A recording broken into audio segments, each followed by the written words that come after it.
Welcome to Permission to Kick Ass, a podcast about leaving self-doubt in the dust, punching fear in the face, and taking bold action toward your biggest dreams. I'm Angie Coley, and let's get to it. Oh yes, this is the one I have been waiting for. Ladies and gentlemen, it is my pleasure to introduce you to my friend Jimmy Parent, who I am very, very excited to have on Permission to Kick Ass today. Hi, Jimmy. Hi, friend. Tell us a little bit about your background and what you do, Jimmy. Yeah, drugs, a lot of drugs. No, I am, that is not me. So the label that I gave myself is I am a persuasion scientist. And the reason why that's true is because I made it up.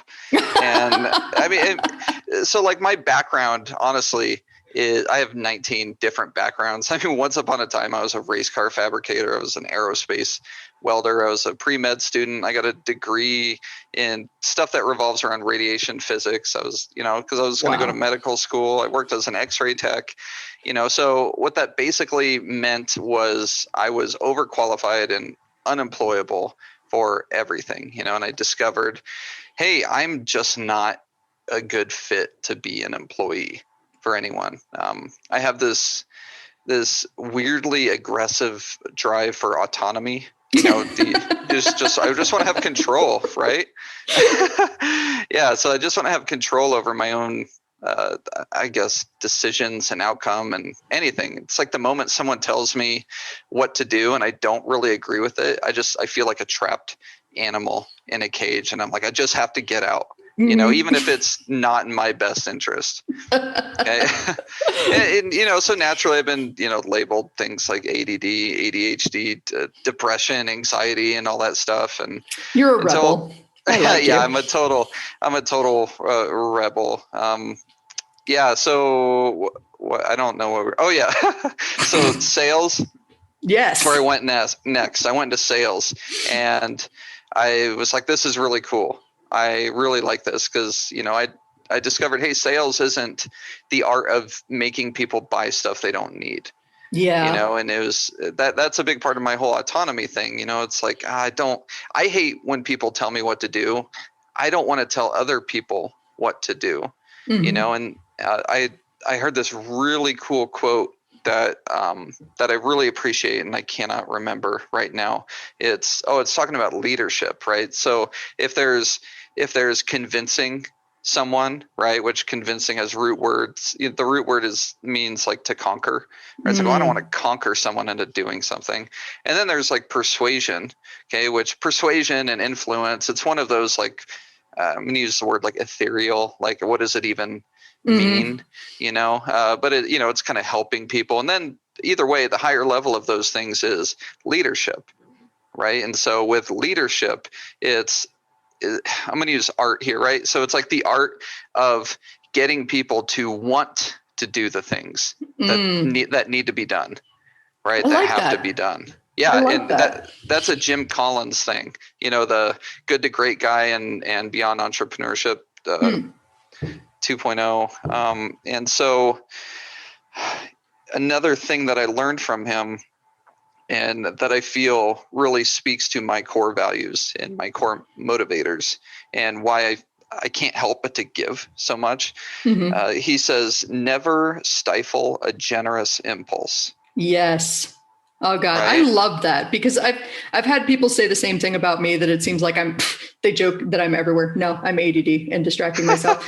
And I'm always like answering questions and stuff in forums, but that's really where I get a lot of joy.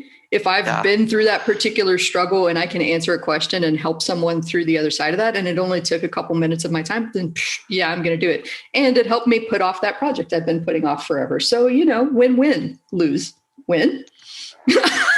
Yeah. Yeah, no, you're absolutely right. So through all that, I was like, all right, so this is all cool. I'm learning a lot about myself and what I like. What am I going to be when I grow up though? Are you grown up though? That's the thing. No, I'm still figuring this stuff out, So I remember so I was working at this job, and I feel like I've told this story a million times now. I was working at this job where I was doing sales, and I started getting a lot of sales through text and email. And I was like, oh, it's a no-brainer offer. People would book a call, and I just text them an email. I'm like, hey, do you have any questions about this? No, not really. Okay, can I just send you the link to sign up? Okay. Very conversational, and I would consistently be in like the top 3 salespeople. And so I remember one time I was the number 2 salesperson, and the sales manager guy called me into his office, like, we're, something, you got to make sure you're using your work phone, not the cell phone, so we can't track your time. I was like, okay, I'm not, like, what? And he's like, well, you're on the phone. It says here you're only on the phone 15 minutes a day. I'm like, yeah, that's about right. And he's like, well, and the number 1 guy, he was on the phone 9 hours a day. Okay. And he's like, well, how are you getting all these sales? I'm like, I'm just through text and email. Okay. And the sales manager at the time, he wasn't a very good leader. I'll just leave it at that. Nice guy, horrible leader. Okay, and he was like, well, you need to like do this over the phone. I'm like, that's dumb. I was like, this is obviously working. Well, the marketing manager, I guess, caught wind of this. Like, it found its way up, and he came in and he's like, you're in, like, I didn't know you were a copywriter. I was like, oh yeah, what's a copywriter?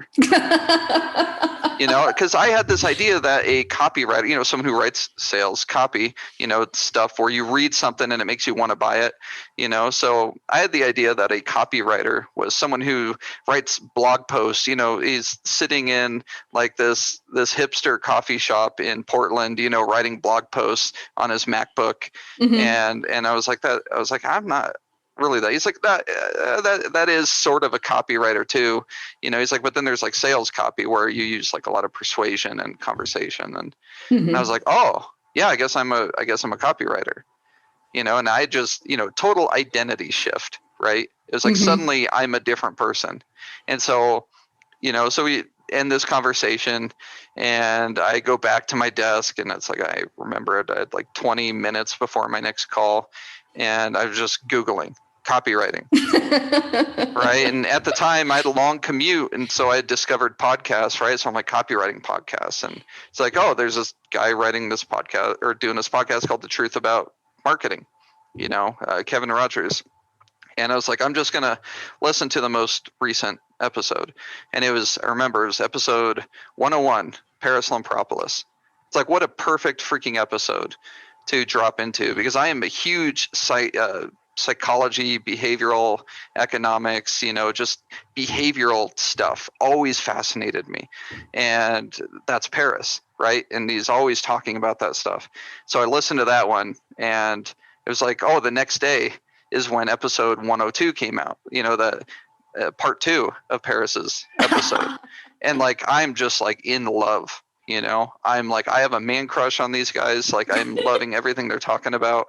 And then I listened to so I'm like just diving deep into the stuff. And I'm like, there's people like me. I didn't know they existed, and all these people, they're like, yes. Like, I'm just saying yes. And like, like fist pumping to a podcast, which is weird. That's like, a great mental image. Yeah, like very Guido fist bump, just like, yeah, bro, and just like totally digging into this stuff. And then, I don't remember how much later, but I'm just like going through these episodes. New episode comes out, right? And it's with this old dude named John Carlton, and I'm like, cool, I'm in, listening to it, and I'm like, whoa, this guy is absolutely speaking my love language. Just like how he looks at the world, how he looks at people, and I remember, I don't know if it was this podcast or another with him, but he was talking about like there's something that happens where the more you learn about people, there's a part of you that kind of falls in love with people a little bit more, but also grows like incredibly intolerant of people. Yeah. Like, yeah, I feel that dichotomy, And so anyway, and at the end of the episode, he's like, yeah, by the way, doing this thing, simple writing system, coaching, learn how to do this stuff. And somehow convinced my wife, hey, I know we're broke. We're going to spend $5,000 on this. And for some reason, through my, natural powers of persuasion, persuaded her to do it. and it was, that's good. That's good to have a supportive partner. Yeah. So that's very important, so do this thing. And that's where I really genuinely discovered, hey, learning information sucks. That is like a horrible way to learn. I'll just call it what it is. Supposedly we learn most of what we learn through experiential learning, right? To put that into practice, feedback, coaching. Mm-hmm. Hey, I see you watched the module, okay, and you did the homework, and you thought you did it right. You did all the things. You didn't do it right. Let's shift this tiny thing about how you're thinking about it, right? And all of a sudden, things started clicking for me, and I realized, oh, I need to quit writing copy. Doing copywriting. I need to quit trying to write copy and just write how I talk and write what I'm thinking and how I feel about stuff. I think that's really important because a lot of newer business owners, I think, really struggle with that concept of sales. And I'm so glad that that's your background too, because they think that same thing. We all have that hang up of the pushy used car salesman, like the slick thing, and won't take the pressure off until you say yes. You feel like you totally got backed into a corner doing a thing you didn't want to do. And those of us that are skilled at, I'm going to presume we're both pretty skilled copywriters here, but we take that power very seriously. And it's like, I only want you if you want to be here. Let's talk about this. And instead of like high pressure, buy my thing, have you bought the thing? Buy the thing. I do love that. And John Carlton is somebody that I have found fascinating for years because, like you, he's very interested in how people think, how they behave, but he holds that dichotomy in his head, which is interesting too. Like, I love people because they're endlessly fascinating and look at all this weird shit they do. Like, ooh, it's almost like being in a zoo and watching all the monkeys throw stuff at each other. I'm pretty sure he's used that exact analogy before. And by the same token, I don't like having shit thrown at me. So like, people piss me off. And I've always been fascinated that, like, especially in our culture, we tend to think of things as good or evil and like no gray area in between. And that kind of complex thinking about how humans work, like, I can love you and be frustrated as hell by you at the same time. John Carlton really taught me a lot about how to think like another person and maybe understand where they're coming from, where I think in the past I would have just been like, you're a dick. A new appreciation. For sure. For who people are, and a new kind of hatred at the same time. I told y'all this was going to be a good episode. I told you. Yeah, if you're not sleeping already. Yeah. So did that, right? Learned all that stuff. That's really cool. Was promptly picked up by this really cool guy named Joe Schriefer with Agora. And the reason why I had been talking to him is because around the same time, I had, in an effort to learn more about humans and therefore myself, I was like, I feel like this craving for craftsmanship. And I'm like, that's the only way I could think to describe it at the time. Someone recommended a book to me called Mastery by Robert Greene. Okay. And in Mastery, he's like basically detailing all the lives of all these different people who ultimately became masters of their field. Some of the more obvious ones would be like Leonardo da Vinci, and how he's a total rebel, right? And like an absolute, just like, hey, I'm going to commission you to paint this thing. And he's like, yeah, nah, but go ahead and give me the money. I'll do it whenever I feel like it. Right. And so people would like get mad at him, and, but he's the only one who could do what he did, in the area at that time. And so finally, they pressure him enough and he does it, and it's a masterpiece.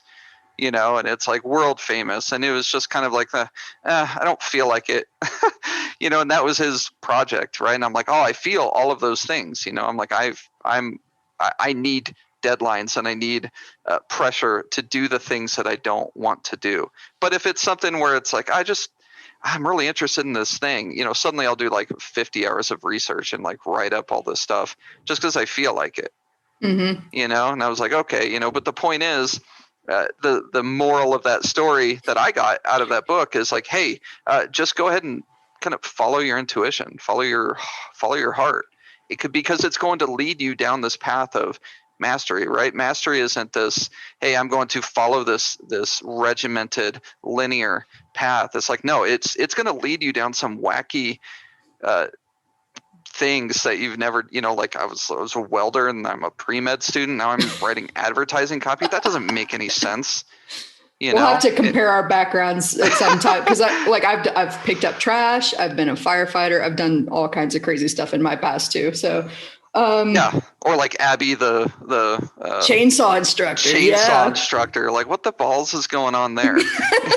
Yeah. So we have this. So I worked with Agora Financial. That was cool. Turns out, one of the easiest ways to find out what you want is to find out what you don't want. Yes. Right. And the only way you could do that is to get out and do stuff, right? Like this whole, hey, I'm gonna specialize. It's like, well, you haven't done anything. You don't even know if you're gonna like that, right? Mm-hmm. Just do all of it and say like, hey, I'd done 50 things, 49 of them sucked, right? And one of them I was like, oh, I'm just like weirdly talented, if you will, at this, and I love it, and I could do that like forever, right? And so it's like, okay, that's your thing.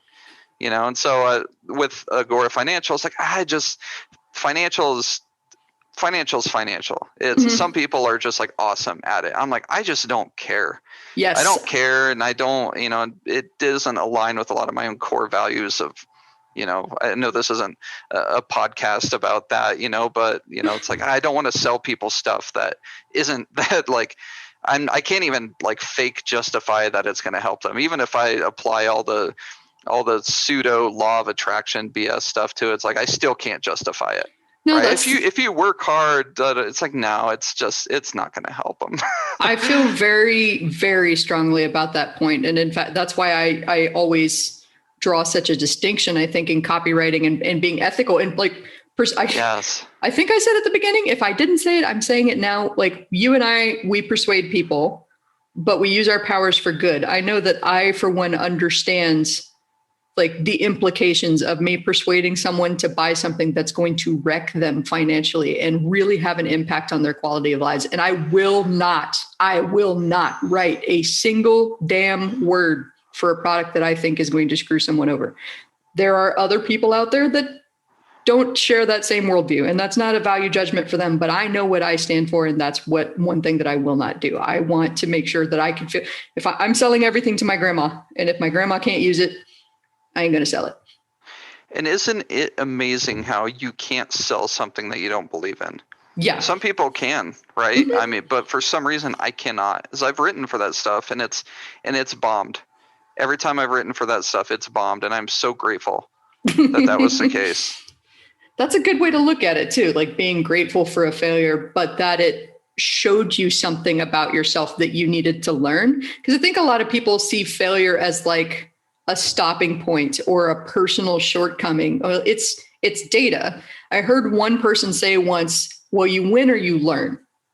And I really like that viewpoint, because like you either you try your best at something and you win, however winning looks like to you. Could be a lot of money, could be a success, could be any number of things, right? Or you don't win, which doesn't necessarily mean you lose. If you learn something, you're that much closer to winning next time. So like win or learn. I love that. Well, and you raise a really good point. We don't learn anything from winning, especially in our world of advertising. We're just guessing.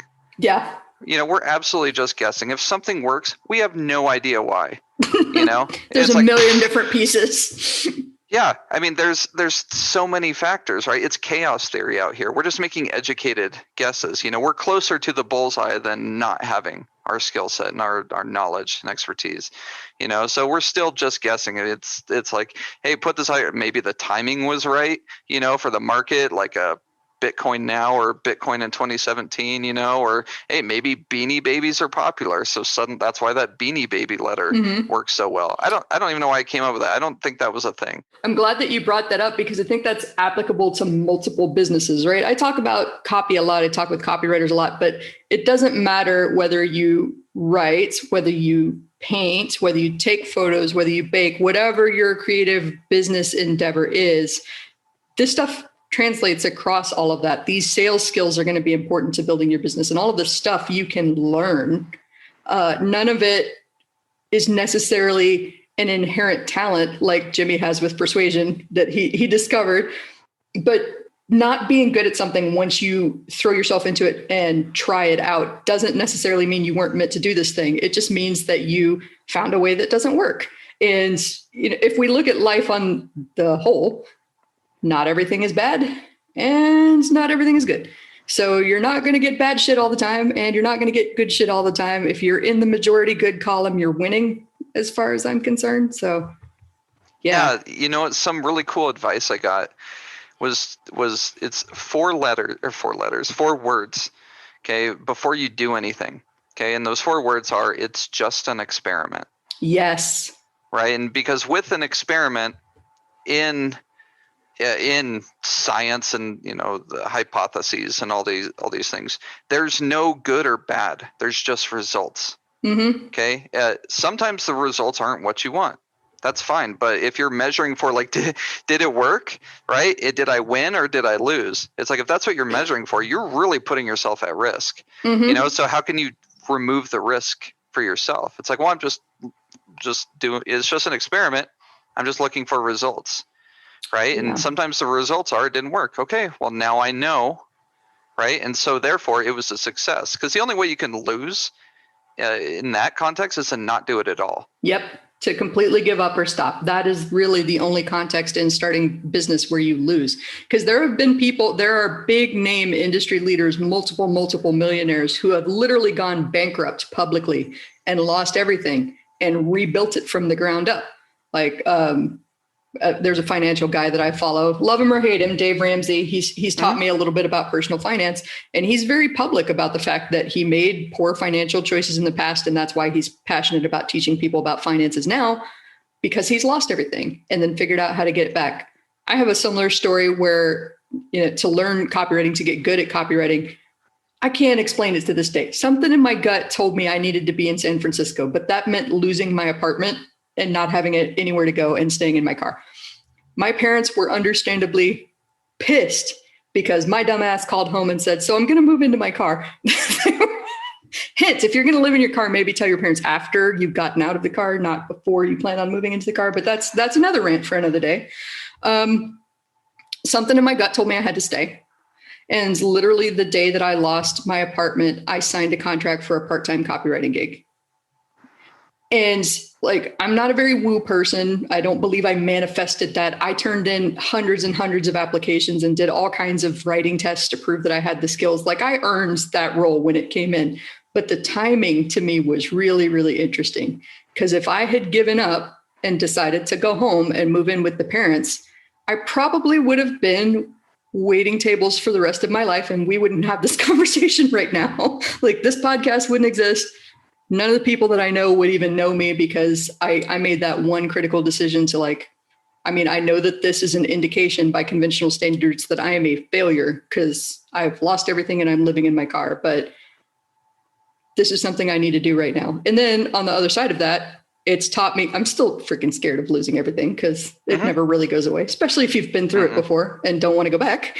But I also know in the back of my head that as long as I've got a breath in me, there's coming back. It's going to come back. So it's it's a weird kind of conviction, right? Where it's hey, even the worst case scenario, right? I struggle with that word or that phrase anyways, because it's worst case scenario is always everybody dies. Yes. And it's okay. So that knowing that that's worst case scenario, it's nobody's going to die probably, not directly because of this, hopefully. And so it's okay, well, then what am I worried about? Right. And that's one of those things where it's yeah, this sounds good. Hey, I listened to that on a podcast. Sounds good. It's not going to change your life. It's one of those, experiential learning, right? It's one of those things you have to discover for yourself, and you're going to have your own version of discovering that. But the point of discovery is the adventure, right? You can't discover anything sitting still. Yeah. You have to get out there. And that's where another thing that I absolutely love. I think this is a Carol Dweck thing, right? The grit, all about grit. Okay. And so, and Angie, I know I shared this with you on another call, but she talks about the difference between wanting something, which is, say ambition, right? The difference between ambition and volition. Okay, and with ambition, it's like you only want it. Okay, and that's why we don't get anything that we want, because you only want it, right? When you only want something, you by default you're not going to put in all the necessary hard work you have to put into to actually get that thing. It's just not going to happen, because when things get hard, it's okay, I'm done, I'm out. Poof, I'm a ghost. Okay, so it's because you only wanted it. But with volition is you do things because it's who you are, right? And you put in all the necessary hard work, and it's not even work. You just do it, right? Like think of, we've all had those projects, talking about copywriting for a second. We've had client projects where, hey, I'm selling a thing that I just don't care about, right? And it is awful doing the research and digging into it, and it's just like the project takes forever. It performs like crap, or if it performs okay, it was an accident, or the market was perfect, right? It's like, yeah, I'm selling alcohol to alcoholics. Like, oh, yeah, it's like, yeah, that was not your sales letter that did that, but then compare that to the things that we're interested in. Like, I know you're a musician. I'm a musician. Like, I will spend hours, reading sheet music, or, because I'm a lazy guitarist, tabs, learning about like, oh, I want to play this song, and I'll just do it for hours. Or I'll spend hours reading behavioral psychology books or epistemology or things like that because I want to, and it's who I am. And so, I love that because, like, you mentioned experience. You spend hours reading guitar tabs, and then at some point you pick up a guitar and play, right? I mean, that makes so much sense to people. And so I want to draw a parallel to that in business. Like, you sit there and you make a plan for your business and your backup plans, and like you decide how you're going to react in a situation, which, hint, when a situation is happening to you, you have no idea how you're going to react, and the plan is going to go out the window. Like, that's just trust yourself to be human and figure it out. But at some point you got to pick up the guitar and play. And it's the same thing with business. Like, I'm reasonably sure, playing this guitar, having looked at all these tabs and all these instructions, that I know where to put my fingers.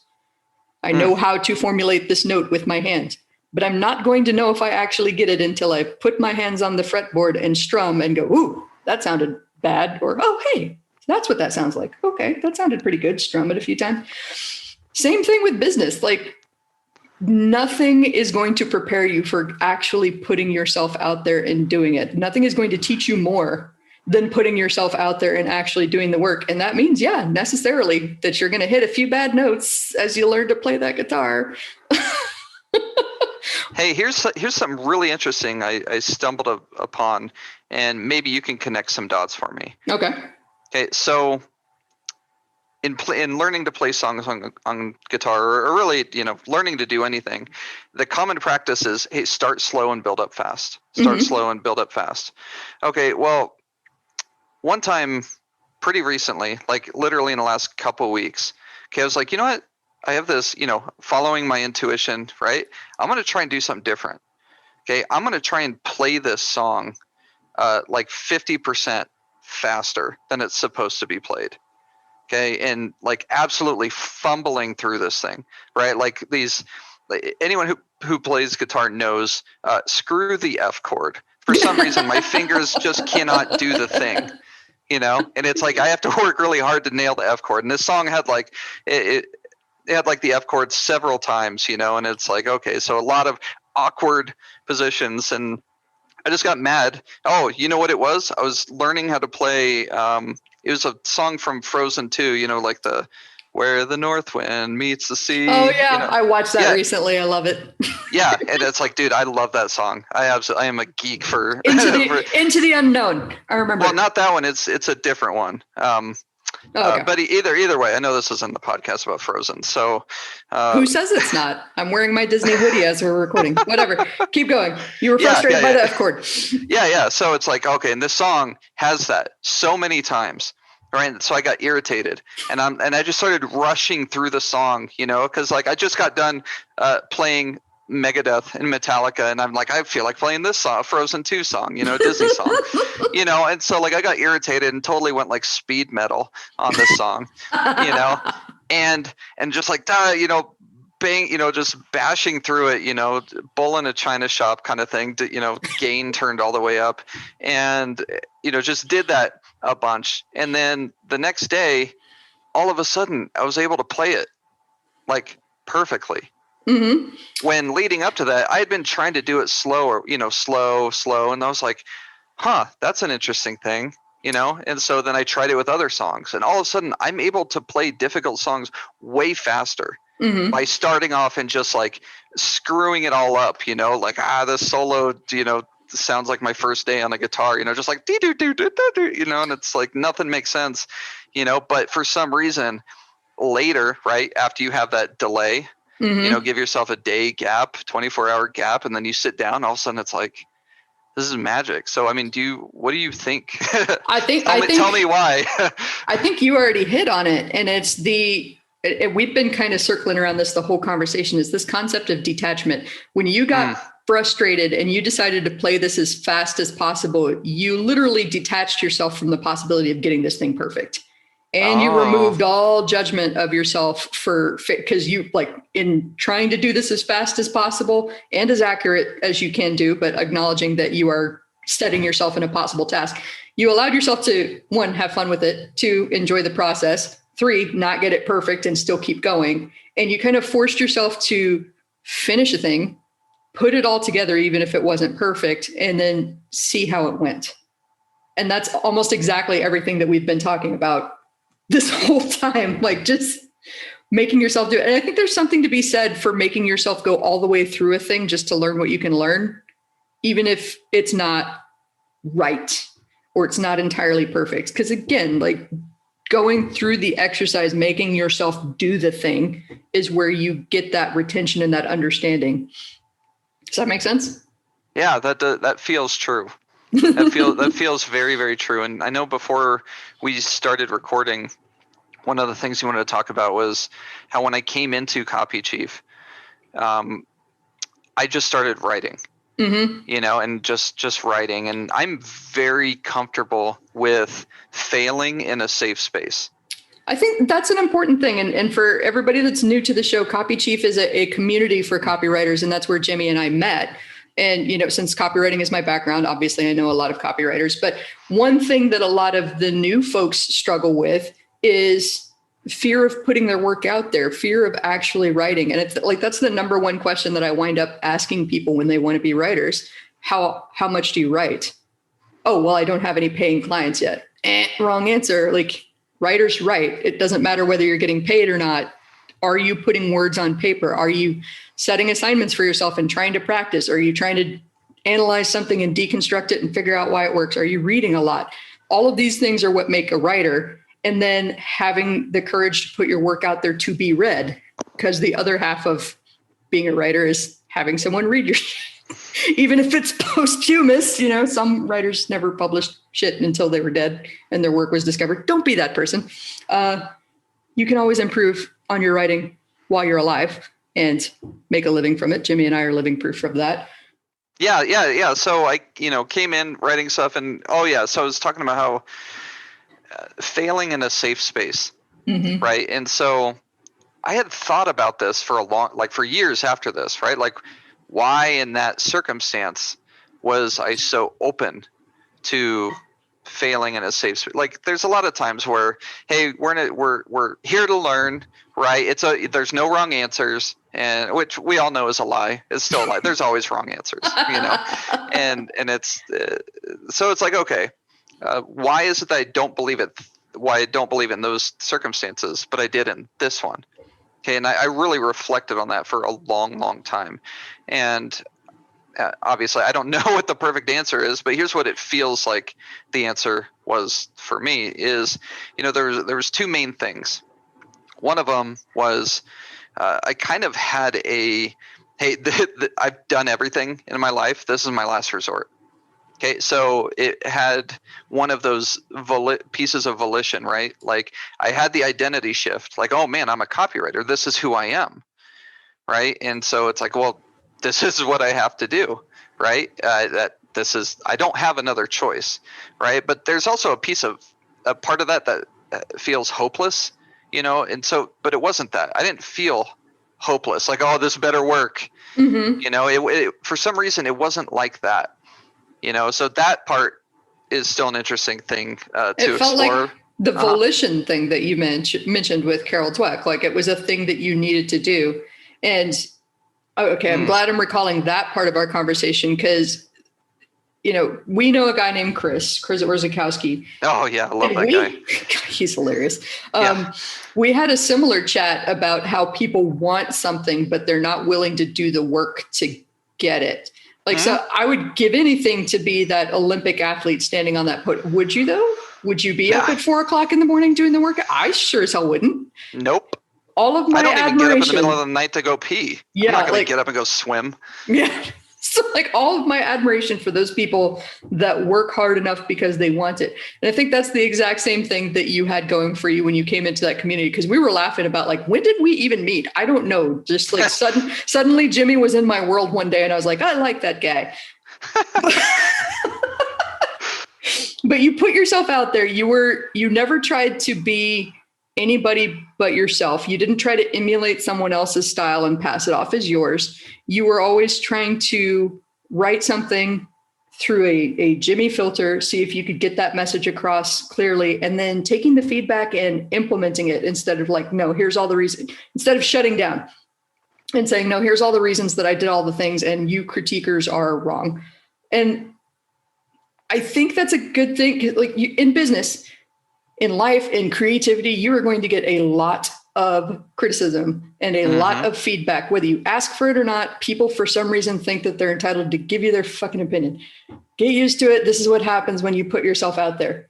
But not every piece of information that you get is something that you need to listen to and work on. This kind of goes back to what you said earlier about taking in the stuff that makes sense to you and doing that, because not everything's going to make sense to you. So follow your gut, go with what feels good, because there's 100 different ways to do any one thing.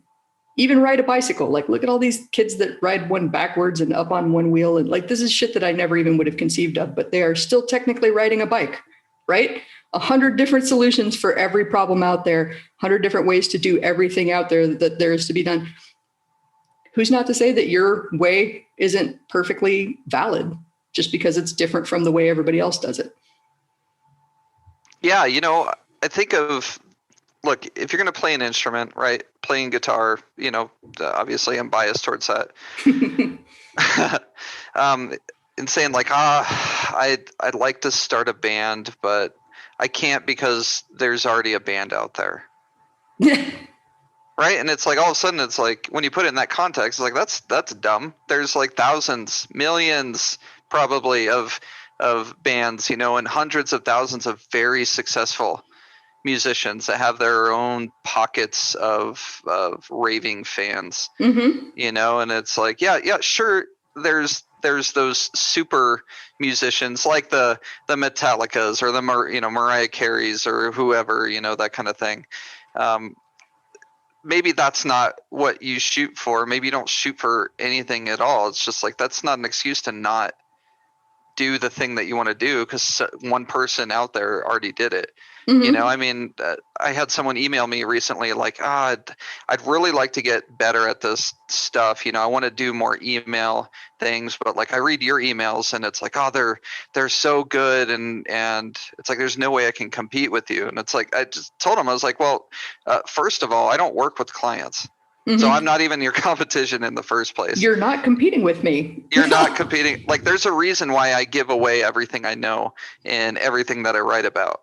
It's like, well, one, the generous impulse thing, that we talk about, but two, it's like, I like to see people win. I don't know why. I just love that. Yeah, that's one of the main things where it's like, oh, our values align there, right? It's to get like pseudo woo woo here. It's like, I feel like our souls are talking. Yes. Well, and I mean, when I first started in business, I fell in, speaking of like being unaligned, I fell in with people that were very, you want that info, you pay for it, close to the vest, Everything behind a paywall. Everything is transactional. And the funny thing is that like when I threw that out the window, followed my gut and was like, you know what, I can help you. This is going to take me 5 minutes to answer this question. Sometimes I've surprised people by even filming a video, which, hey, technically is actually easier than writing up a response because I can just jump on camera and ramble. But yay, Loom. Yes. What a time to be alive with the technology that we've got. But like if it takes me 5 minutes, sometimes even 10 minutes or less, I'm happy to help somebody. And the funny thing is, like, that triggers reciprocity, like we talk about in sales and persuasion. People want to turn around and help me, which I even have a hard time asking for. Like, you would probably appreciate this story, Jimmy. Just in getting this podcast out into the world, I had a whole lot of internal head trash, which is why that made it even more apparent that I had to get this out into the world. Because if I'm struggling with it, there are other people struggling with it, with what they're trying to do. And I was like, how can I even ask people out there to help me promote this, to help me grow my follower list, to get people to subscribe to this podcast, even though I know that it's going to help them. And our mutual friend, Rachel, said, girl, you have been putting so many deposits into your relationship banks without ever making a withdrawal. And it is time to cash out. So, the generous impulse, it's not about giving so you can get. It's about giving because when you have a need, someone's going to be there to help you out too. There's an important distinction right there. Okay. When a lot of people think of reciprocity, what they actually mean is transaction. Yes. When people are like, hey, I'm going to use the law of reciprocity on my website. Hey, give me your email and then I'll send you this thing. It's like, no, that's a transaction. Yes. And amazing how, hey, whatever was in your lead magnet, if you will, or your tripwire offer, make that your actual ad. Yeah. Right. And then, hey, if you want more like this, enter your email. Suddenly, not only do conversions, they typically double, triple, right? Your quality of relationships with those people goes way, way up. And, and I know I'm using a copywriting term here, or copywriting scenario here, but, relate that to any business that you're in, relationships with friends, loved ones. It's like, hey, give first and don't withhold, just give. Right. I remember someone much smarter than me that I can't remember who said this. He's like, hey, the more you can show people what it's like to be your customer, the more customers you'll get. Exactly. Like I've talked about that. My mom has a bakery business, which is really interesting. And she probably will not do it, but I keep trying to persuade her to start a YouTube channel and teach people to bake like she taught me to bake when I was a kid. Oh, that's and I was so like, awesome. No, you don't understand, Mom. Like, I still remember like buttering up coffee can biscuits and rolling this stuff out with you and asking how you know the temperature's right, watching you make candy. Like, I still remember all this stuff when I was a kid. Could I do it now? Probably not. But with a video reminder, yes. And her first reaction was like, I can't do that. There are so many baking YouTube channels out there. And I'm like, yeah, but none of them are you. And you've got that sweet Southern accent and you're the rum cake lady and like you put booze in all of your baked goods. Come on. This is a YouTube channel. We're going to put peer pressure on my mom. Yeah. Be the Jimi Hendrix, right? The one coming out. It's like, I know there's everyone doing things this way. I feel like I have to do it this way. Yep. And just do it. And find the people that like the way you do it instead of trying to tell you how you should do it. Like, oh, and the amazing part is they'll find you. I don't know how. I don't either. Like, I don't get it. I mean, as marketers, we try and engineer this process, and we get it wrong every time. Yes. The people who end up being our biggest fans and customers are the people we didn't expect to. There's no way we could have figured that out. And then like somehow people hear your name because of, conversations that are happening in the background space at different. When I first went to work for a big name marketing guru and I ran his copywriting team, I would have people reach out to me that I had in my mind just met. And they're like, oh yeah, I heard you're working for so-and-so. And I was like, how did you, this is the first time we're talking. Like, how do you even know who I am? To me, the concept of somebody like knowing who I am before I've even met them is just like still totally foreign. But I've had that same kind of evolution where it was like I started very buttoned down and what I thought a successful person should be. And every once in a while, when I let the veneer slip and I started ranting, which, everybody loves the Angie rants now, I would get very fired up and passionate about something. And it's usually winds up with me basically standing on a virtual chair and yelling at people, you can do the thing, and very, very much being a cheerleader for people. And once I started seeing the reaction to my real self and my real reaction, that was when I got that aha moment of like, oh, this feels good. This is my soul talking to someone else's soul. This is the realest, real connection that you can have. You can't manufacture this shit by being fake. You just have to be who you are and talk to the people who like you, that you like talking to. That's important too. I don't have to talk to anybody I don't like. That's the great thing about this in being in business.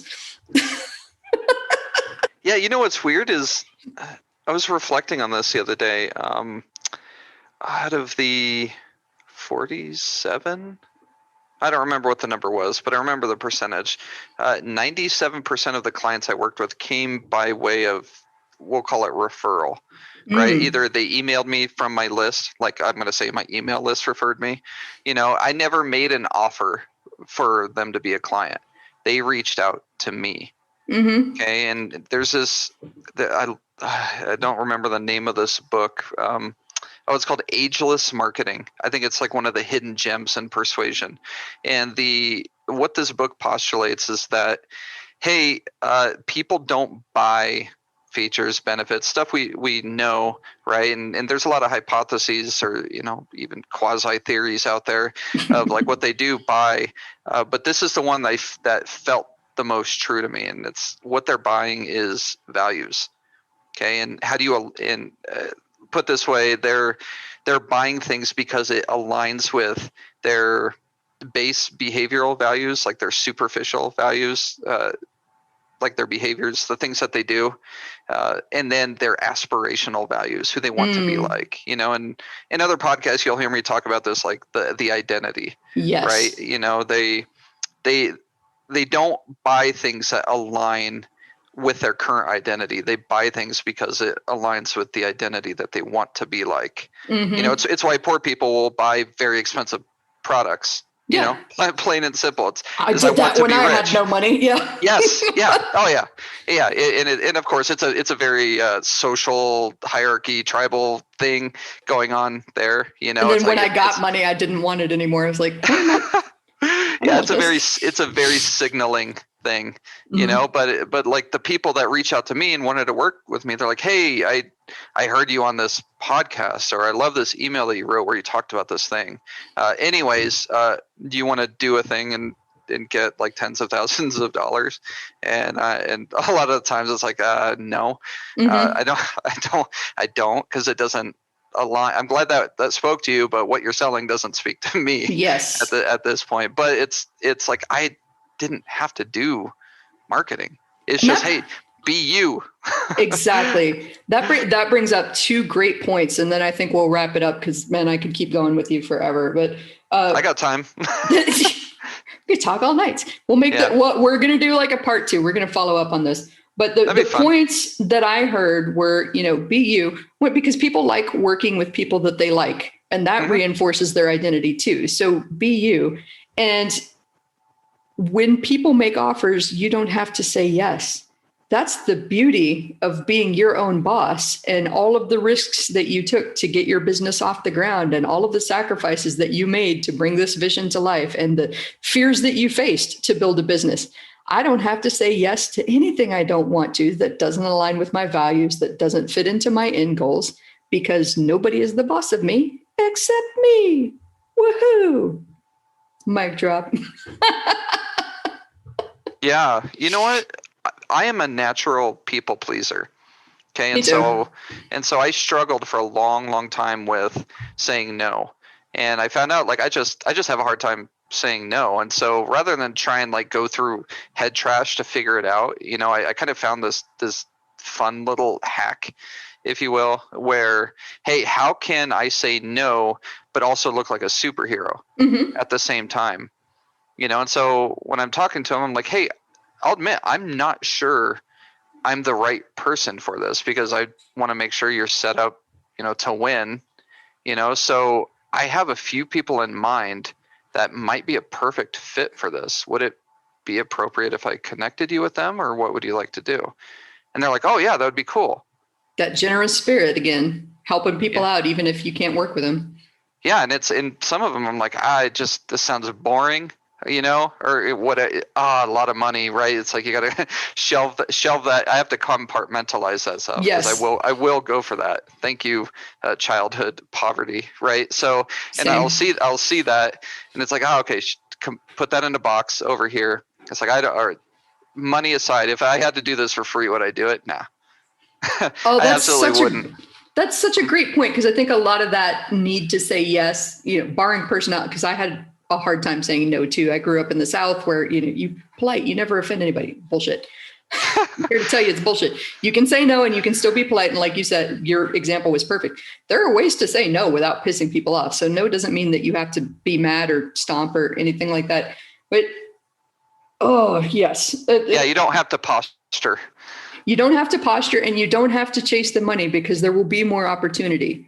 So just because this one's in front of you and it seems like a lot of money and it's very tempting and you want to say yes, if it, like you said, that's a great filter to put on it. Would I do this for free if they weren't offering me a lot of money? If the answer is yes, then do it for a lot of money and be happy. Woohoo! We're over there in that largely positive life column, winning. If the answer to that is a hard no, if nobody offered me money for this and they asked me to do it, I would say, go die in a fire. Then maybe pass on that project and trust that the universe, if you keep putting yourself out there and you keep meeting people and being yourself and doing generous things and trying to grow your business, that other people will find you and offer you money. Because trust me, it works. Yeah, I don't get it, but it does. I don't get it either. Magic. Woohoo! Yeah. All right, Jimmy, this has been fantastic. Like I said, we're definitely doing a part 2. Tell us a little bit about how to find you, how to stalk you, how to learn more about Jimmy. Yeah, so I'm in my house. You can come here in my office thing. So you could find me you can either go to jimmyparent, parent.com, which will redirect to the main website, which is persuasionscientist.com. I made sure to get both domains because even I can't spell persuasion scientist right the first time, so you'll find me there.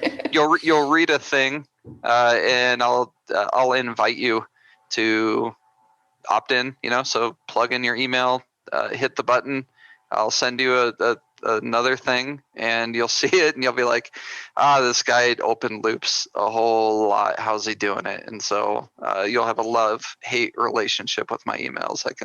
That's about the only guarantee I'll make in life. Yeah, Jimmy is very, very good at opening those loops. That's another marketing term for everybody that's new to marketing, where he gets you it's an HBO cliffhanger, basically. Mm-hmm. We do it in marketing too. So Jimmy's about to cliffhanger the fuck out of you.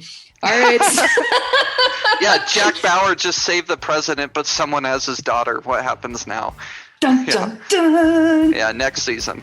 All right. Thank you so much for being on the show, Jimmy. I will talk to you soon. All right. Love you. Bye. So that is it. Another awesome episode of Permission to Kick Ass on the books. If you want to know more about the show, if you want to know more about me, Angie Coley, and the mission I'm on to help entrepreneurs punch fear in the face and do big, bold things, then head on over to permissiontokickass.com. That is all one word together, permissiontokickass.com. Make sure to sign up for my email list so that you know whenever there's a hot, fresh, and ready podcast episode out for you. And also on Mondays, I like to send out a little newsletter called Kick Monday's Ass. I'm sure you're totally surprised by that. So thank you for being here with me today. I'm Angie Coley. Make sure that you share this with a friend that needs to hear this message today. Like it, share it, comment wherever you're listening to this today, and let's go kick some ass.